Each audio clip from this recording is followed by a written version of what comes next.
Welcome back to my YouTube channel SK classes. तो ये मेरे चैनल का सबसे पहला वीडियो है जिसमें मैं स्टार्ट करने जा रहा हूँ सीएमए फाउंडेशन का paper number 2 fundamentals of financial and cost accounting. तो इस प्लेलिस्ट में मैं वीडियोस डालने वाला हूँ सीएमए फाउंडेशन के अकाउंट्स सब्जेक्ट के ऊपर। तो अब यार दो चीजें, या तो मैं पहले पेपर पैटर्न डिस्कस कर लूँ या फिर मैं पहले पढ़ा लूँ। तो बेटर यह है कि मैं पहले पढ़ाने पे ज़्यादा मेरा ध्यान रहेगा। पेपर पैटर्न भी मैं समझा दूंगा, बट पेपर पैटर्न समझाने में ज़्यादा टाइम नहीं लगेगा। 2 से 5 मिनट में ज़्यादा बोल रहा हूँ, 2-3 मिनट में वीडियो बन जाएगा। उस पर हम थोड़ा बाद में डिस्कस करेंगे। पहले हम पढ़ाई पे ध्यान देते हैं। तो ये वीडियो जो है ये बेसिक्स ऑफ अकाउंटिंग के ऊपर है। तो चलो थोड़ा बेसिक्स पे बात करते हैं।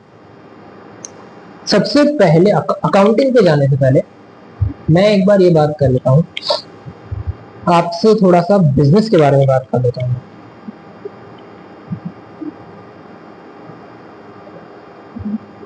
बिजनेस, तो यार आप लोगों ने 11th-12th में अकाउंट्स पढ़ी है।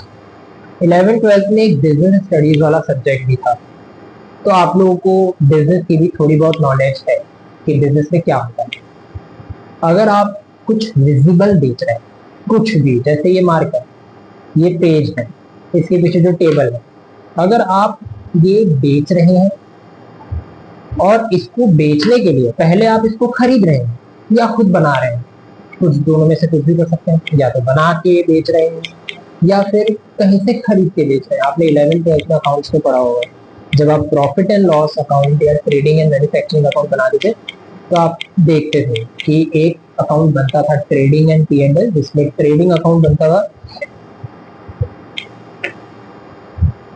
वो इसीलिए क्योंकि उसमें आप सिर्फ खरीदते थे और बेचते थे। एक मैन्युफैक्चरिंग अकाउंट भी बनता था जिसमें आप बनाते थे और बेचते थे।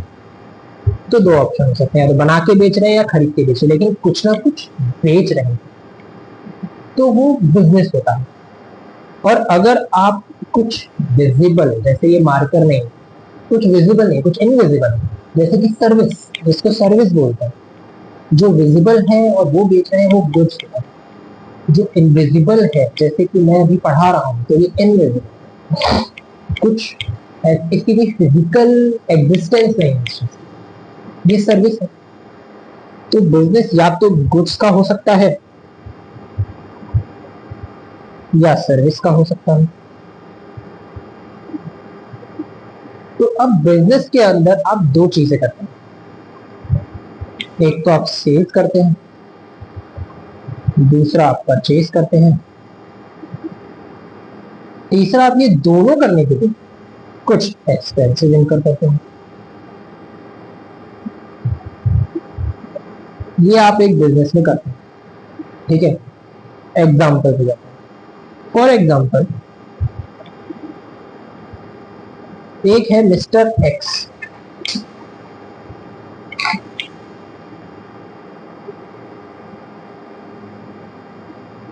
हैज अ किराना शॉप,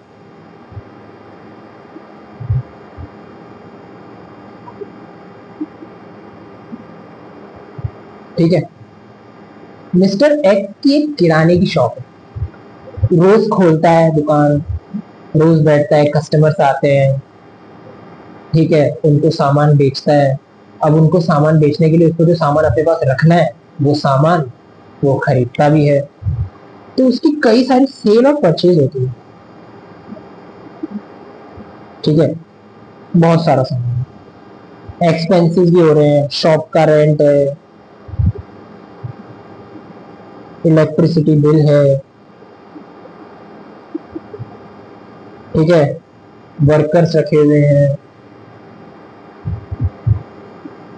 और ये for years, for the years ये काम चल रहा है। और ये मान लो कि ये बंदा ना तो अपनी सेल का कोई रिकॉर्ड रखता है, ना परचेज का कोई रिकॉर्ड रखता है, ना एक्सपेंसेस का रिकॉर्ड रखता है। He doesn't maintain any kind of records.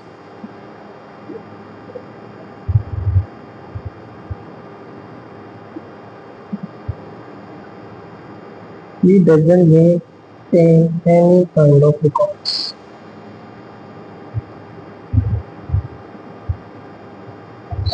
और सडनली उससे कोई पूछ ले कि भाई मिस्टर एक्स, तेरी सेल कितनी होती है, तेरे को इतने साल हो गए बिजनेस करते हुए, तेरी सेल कितनी, तेरी परचेज कितनी, तेरा प्रॉफिट क्या है, और वो ये सब कहीं लिखता ही नहीं है, तो आप ये बताओ क्या वो ये बता पाएगा कि उसका प्रॉफिट कितना है?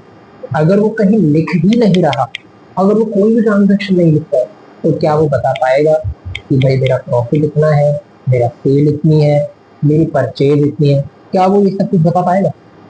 नहीं बता पाएगा। ये सब करने के लिए उसको क्या करना पड़ेगा? He has to maintain some records.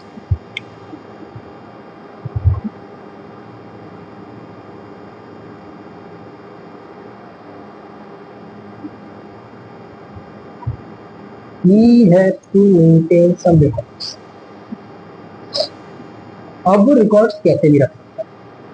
अब जैसे हमने 11th-12th में अकाउंट्स पढ़ी है, हमको पता है कि ये सिस्टमेटिक तरीका होता है, लेकिन एक किराने वाले शॉप कीपर से आप ये एक्सपेक्ट नहीं कर सकते कि वो जर्नल एंट्री करेगा प्रॉपर, लेजर्स बनाएगा प्रॉपर, हम उससे ये एक्सपेक्ट नहीं कर सकते। तो वो अपने तरीके से लिख देगा। कैसे लिखेगा? जैसे डेली की उसने एक बुक बना ली, डेली पे उसने लिख दी इतनी, एक पेज, 2-3 पेज लिख दिए डेली के सेल्स के, फिर परचेज के, फिर एक्सपेंसेस के, ठीक है। तो ये करने से उसके पास थोड़ा डेटा तो होगा, रिकॉर्ड्स तो उसके पास रहेंगे, ठीक है। तो वो उस सिचुएशन में ये बता सकता है कि हाँ भाई मेरा इतना प्रॉफिट है, इतनी मेरी सेल्स है, इतनी मेरी परचेज। अब मैं आपको एक ट्विस्ट वाली बात बता दूं, यही अकाउंटिंग है। अकाउंटिंग इसी को ही बोलते हैं कि आप जितने भी ट्रांजेक्शन होते हैं, जितने भी ट्रांजेक्शन हैं, उनको आप रिकॉर्ड करें सही से। वैसे अकाउंटिंग सिस्टमेटिक तरीके से तो बहुत कुछ बोलता है कि रिकॉर्ड करें, क्लासिफाई करें, समराइज, एनालाइज, इंटरप्रिटेशन, ये सब, लेकिन मैं उस पर अभी नहीं जा रहा, हम बेसिक्स में। तो बेसिक्स की तरफ बात करें। अगर आप अपने बिजनेस में सारे ट्रांजेक्शन का रिकॉर्ड रखें, सब कुछ लिखें, तो आपको ये पता चलेगा कि आपके बिजनेस में प्रॉफिट कितना है। प्रॉफिट कितना है ये आपको समझ में, and profit is the sole objective behind every business except it is an NP और एनजी। उसके बारे में भी आपने 11th में पढ़ा है। सारे एंटिटीज का ऑब्जेक्टिव प्रॉफिट नहीं, लेकिन जिनका प्रॉफिट ऑब्जेक्टिव है उनको अकाउंटिंग तो भैया करनी ही पड़ेगी, तभी आपको ये समझ में आएगा कि आपके बिजनेस में प्रॉफिट कितना है। वो आप अकाउंटिंग करके ही पता कर सकते हैं। तो ये बात तो समझ में हमको आएगी कि भाई अगर आप अपने बिजनेस में रिजल्ट्स जानना चाहते हैं कि आपका बिजनेस आज कहाँ है, कितना अच्छा कर रहा है, प्रॉफिट आ रहा है कि नहीं आ रहा है, लॉस आ रहा है कि कितना लॉस है, कितना प्रॉफिट है, तो उस सब के लिए आपको अकाउंटिंग करना बहुत जरूरी है। और बहुत ही लेमन लैंग्वेज में अगर मैं बोलूँ तो आपको अपने बिजनेस में होने वाले सारे के सारे ट्रांजेक्शन को आपको लिखना पड़ेगा, रिकॉर्ड करना पड़ेगा, तब जाके आप समझ पाएंगे कि आपका बिजनेस कहाँ है। ठीक है जी, हमने ये तो समझ लिया कि अकाउंटिंग क्यों जरूरी है, और अभी हमने ये जो अकाउंटिंग क्यों जरूरी है ये जो हमने समझा, ये हमने समझा सिर्फ अपने बिजनेस ओनर की साइड से। लेकिन एक बात आपने भी पढ़ी होगी 11th और 12th में कि एक बिजनेस के फाइनेंशियल रिजल्ट्स में सिर्फ बिजनेस ओनर ही इंटरेस्टेड नहीं होता है। बिजनेस के फाइनेंशियल रिजल्ट या बिजनेस की फाइनेंशियल पोजीशन, जब मैं रिजल्ट बोल रहा हूँ तब वो प्रॉफिट एंड लॉस है, और जब मैं पोजीशन बोल रहा हूँ तो वो बैलेंस शीट यानी एसेट्स एंड लायबिलिटीज की वैल्यू। तो ये जानने में सिर्फ बिजनेस ओनर इंटरेस्टेड नहीं होता है, और भी बहुत लोग होते हैं जो ये जानने में इंटरेस्ट रखते हैं। जैसे कि आपने एक वर्ड सुना होगा, इन्वेस्टर। इन्वेस्टर कौन होता है? जो एक कंपनी में पैसा लगा। अच्छा, आप इन्वेस्टर सिर्फ वो नहीं होता जो कंपनी में पैसा लगा। अगर आप किसी और को भी एज अ, जो कंपनी नहीं किसी और को पैसा दे रहे हैं, आपकी वर्बल कम्युनिकेशन होगी, वो भी एक तरीके का इन्वेस्टमेंट है कि आपने बस कहीं पे पैसा लगा रखा है और आप उसके ऊपर अपना पैसा बढ़ा हुआ चाहते हैं। सपोज आपने 1 लाख रुपए लगाए और अब आप चाहते हैं कि यार मुझे अच्छा खासा उसके रिटर्न आए, पैसा मेरा बढ़ जाए, 1 लाख से 1,20,000 रुपए हो जाए। तो अब मान लेते हैं कि आप किसी कंपनी के इक्विटी शेयर्स खरीदने जा रहे हैं।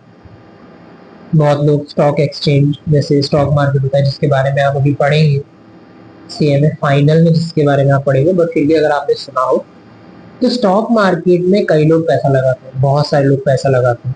मतलब हम किसी कंपनी के शेयर्स खरीदें। अब उस कंपनी के शेयर्स खरीदने से पहले हम ये जरूर जानना चाहेंगे कि वो कंपनी अभी अपने बिजनेस में कैसा परफॉर्म कर रही है। मतलब क्या वो प्रॉफिट कमा पा रही है, क्या उसके पास इतनी एसेट्स और है कि वो हमारे पैसे का रीपेमेंट कर पाए। देखो, अगर आप इक्विटी शेयर्स खरीद रहे होते हैं तो आप कंपनी के ओनर होते हैं, क्योंकि आपके पास कंपनी की मीटिंग्स में वोट देने का राइट होता है। ठीक है, तो जो इक्विटी शेयर होल्डर्स होते हैं उनके पास कंपनी की मीटिंग्स में वोट करने का राइट होता है, इसलिए वो ओनर होते हैं। और जो ओनर होता है, जो कंपनी के इक्विटी शेयर होल्डर्स होते हैं, अगर कंपनी कभी भगवान न करे बंद हो जाए तो इनको जो इनके अमाउंट का रीपेमेंट होता है वो सबसे लास्ट में होता है। तो एक तरीके से आप ये मानो कि अगर कोई बंदा किसी कंपनी में पैसा लगा रहा है और उसका पैसा बहुत सालों बाद आएगा, क्योंकि ये कंपनी बंद होती है बहुत बहुत सालों बाद ही ऐसा होता है कि कोई कंपनी बंद हो रही है। तो आप ये मान के चलो कि एक अनसर्टेन पीरियड ऑफ टाइम के लिए आप पैसा लगा रहे हैं, तो क्या आप ये नहीं जानना चाहेंगे कि यार मैं जिस कंपनी में पैसा लगा रहा हूँ, जिस जगह पे मैं पैसा लगा रहा हूँ, क्या मुझे उससे वो पैसा वापस मिल पाएगा? और मैं इस पर्पज से पैसा लगा रहा हूँ कि मेरे पास एक रिटर्न आए, उसमें मेरे को थोड़ा बढ़ा हुआ मिले। तो क्या वो कंपनी केपेबल है ऐसा करने के लिए? तो क्या आप ये नहीं जानना चाहेंगे? वो जानने के लिए आपके पास कंपनी के फाइनेंशियल स्टेटमेंट्स होने चाहिए। तो एक तो हो गया इन्वेस्टर। दूसरा होता है बैंक्स, फाइनेंशियल इंस्टीट्यूशंस, जिनसे आप लोन लेते हैं, क्योंकि वो ये देखना चाहते हैं कि आपकी, जैसे आप किसी बैंक के पास गए, किसी फाइनेंशियल इंस्टीट्यूशन के पास गए कि भैया हम हमारा बिजनेस कर रहे हैं और हमको बिजनेस रन करने के लिए लोन चाहिए। अब वो आपको लोन देने से पहले आपकी क्रेडिट वर्दीनेस देखना चाहेंगे। क्रेडिट वर्दीनेस देखी जाती है क्रेडिट रेटिंग से, सॉरी क्रेडिट वर्दीनेस पे नहीं जाएंगे। हम ये देखेंगे, वो ये देखेंगे कि यार इस कंपनी का कैश फ्लो क्या है। कैश फ्लो, वैसे कैश फ्लो जो है वो आप इंटरमीडिएट में पढ़ेंगे, बट फिर मैं आपको बताता हूँ कैश इनफ्लो कैश आउटफ्लो। इसका मतलब ये है कि कितना कैश कंपनी में आ रहा है, कितना कैश कंपनी से जाता है। तो इसका मतलब क्या, कंपनी हमारे इंस्टॉलमेंट्स का, इंटरेस्ट का रीपेमेंट करने में केपेबल है क्या, ये देखने के लिए भी उनको फाइनेंशियल स्टेटमेंट्स लगते हैं। वो 1-2 सालों का मांग सकते हैं ये देखने के लिए कि बिजनेस इंक्रीजिंग ट्रेंड में जा रहा है या डिक्रीजिंग ट्रेंड में जा रहा है। तो एक हो गया फाइनेंशियल इंस्टीट्यूशन। दूसरा होता है क्रेडिटर्स। क्रेडिटर्स मतलब जो आपको क्रेडिट पे गुड्स देंगे, वो भी आपको बोलेंगे कि गुड्स ले लो, 3-4 महीने बाद पेमेंट कर देना। तो वो भी ये देखना चाहेंगे कि क्या ये 3-4 महीने बाद पेमेंट कर पाएगा। उनको भी फाइनेंशियल स्टेटमेंट्स चाहिए होता है। एम्प्लॉय, एम्प्लॉय को भी आपके फाइनेंशियल स्टेटमेंट से बहुत इंटरेस्ट होता है। क्यों? एक एम्प्लॉय एक कंपनी में जॉब कर रहा है, वहां से उसको सैलरी आनी है, बोनस आना है, और उसका अभी कंपनी छोड़ने का कोई इंटेंशन भी नहीं है। तो क्या वो ये नहीं देखना चाहेगा कि मैं जिस कंपनी में काम कर रहा हूँ वो कंपनी एक सर्टेन पीरियड तक चलने तो वाली है, मतलब काफी लंबे टाइम तक चल पाएगी? क्या कंपनी अपनी एसेट्स बेच तो नहीं रही? क्या कंपनी कंटिन्यूअस लॉस में तो नहीं जा रही? क्या मुझे इस साल बोनस मिलेगा, नहीं मिलेगा? क्या कंपनी कॉस्ट कटिंग की सिचुएशन में तो नहीं आ रही है? ये सब देखने के लिए भी उनको फाइनेंशियल स्टेटमेंट्स चाहिए। दूसरा, गवर्नमेंट ये देखेगी कि आप बिजनेस कर रहे हैं, आप टैक्स पे कर रहे हैं कि नहीं, आपका कितना प्रॉफिट है, वो देखने के लिए भी उनको फाइनेंशियल स्टेटमेंट्स चाहिए। और ओनर खुद तो होता ही है, जिसको फाइनेंशियल स्टेटमेंट देखेंगे वो सोचेगा कि मैं प्रॉफिट में हूँ कि नहीं हूँ। तो फाइनेंशियल स्टेटमेंट्स में सबको इंटरेस्ट होता है, इसीलिए आपको फाइनेंशियल स्टेटमेंट्स मेंटेन करने, इसलिए आपको अकाउंटिंग करना बहुत जरूरी होता है। ठीक है, ये बात तो हो गई। तो अब इसी के अंदर मैंने आपका एक टॉपिक और कवर कर दिया है कि वो कौन कौन से लोग होते हैं जिनका आपके बिजनेस में इंटरेस्ट होता है। बिजनेस की इंफॉर्मेशन, फाइनेंशियल इंफॉर्मेशन, जो कि मैं थोड़ा सा टेक्निकल टर्म में जाऊँ तो फाइनेंशियल इंफॉर्मेशन यानी कि आपके बिजनेस में क्या चल रहा है, क्या प्रॉफिट है, क्या लॉसेस है, क्या बिजनेस की पोजीशन है, वो देखने के लिए सबको फाइनेंशियल स्टेटमेंट्स में इंटरेस्ट होता है। तो इसीलिए अकाउंटिंग करना बहुत जरूरी है। अब आप ये देखेंगे कि अकाउंटिंग हम तो बहुत साइंटिफिक मैनर बोलूंगा मैं इसको, सिस्टमेटिक मैनर में कर रहे हैं। आपने देखा होगा 11th 12th में आपने पढ़ा होगा, सबसे पहले सब्सिडरी बुक्स में एंट्री होती है, फिर जर्नल में जाते हैं, फिर लेजर्स में पोस्टिंग होती है, फिर ट्रायल बैलेंस बनता है, ट्रायल बैलेंस से फिर फाइनेंशियल स्टेटमेंट्स बनते हैं, फिर हम उन फाइनेंशियल स्टेटमेंट से हम रेशियो एनालिसिस करते हैं। ये भी आपने पढ़ा होगा 11th में, सब पढ़ने वाला। अभी जस्ट एक ओवरव्यू दे रहा हूँ, एक बेसिक्स समझाने के लिए कि अकाउंटिंग किस तरह से होती है। ये तो हम ऐसे पढ़ते हैं, हम प्रोफेशनल्स हैं तो हम ऐसे पढ़ते हैं, लेकिन आप देखोगे किसी भी गली में कहीं भी आपको एक किराने की शॉप देखोगे, वहां पे अकाउंटिंग ऐसे नहीं होती। वो जस्ट कॉपी ली, पेन लिया और जो जो हो रहा है लिख डाला, क्योंकि उनको भी जानना है कि डेली बेसिस पे अगर कोई उधार में सामान खरीद के जा रहा है, तो अगर वो लिखेंगे नहीं तो उनको पता कैसे चलेगा कौन कितना उधार में सामान लेके जा रहा है, उससे पेमेंट लेना भी तो है। तो इसीलिए अकाउंटिंग हर जगह है। और अकाउंटिंग सिर्फ आज नहीं हो रही है, अकाउंटिंग बहुत टाइम से हो रही है। तो इसलिए अगले वीडियो में हम कवर करेंगे topic number 2, history of accounting, और ये कैसे इवॉल्व हुई, धीरे धीरे हम कैसे सिस्टमेटिक तरीके में, ये पूरा हम अगली वीडियो में कवर करने वाले हैं। अभी मैं ज्यादा बड़े वीडियो नहीं रख रहा हूँ, छोटे छोटे वीडियो करेंगे ताकि आपको वीडियो देखने में कोई बर्डन फील ना हो। तो इस वीडियो को मैं यहीं एंड कर रहा हूँ। प्लीज जैसा भी आपको फीड हुआ, वीडियो देख के अच्छा लगा, बुरा लगा, आप जो भी इंप्रूवमेंट चाहते हैं, सजेशन जो भी आप चाहते हैं, प्लीज प्लीज उसको कमेंट सेक्शन में जरूर लिखें, ताकि मैं नेक्स्ट वीडियो में उसको और इम्प्रूव कर सकूं और जैसा आपको बेटर लग रहा है वैसा मैं बना सकूं। सो ओके, दिस वीडियो अब मैं स्टॉप कर रहा हूँ यहीं पे। Thank you so much, have a nice day, bye bye. Please like and subscribe if you like the content. Thank you, bye bye.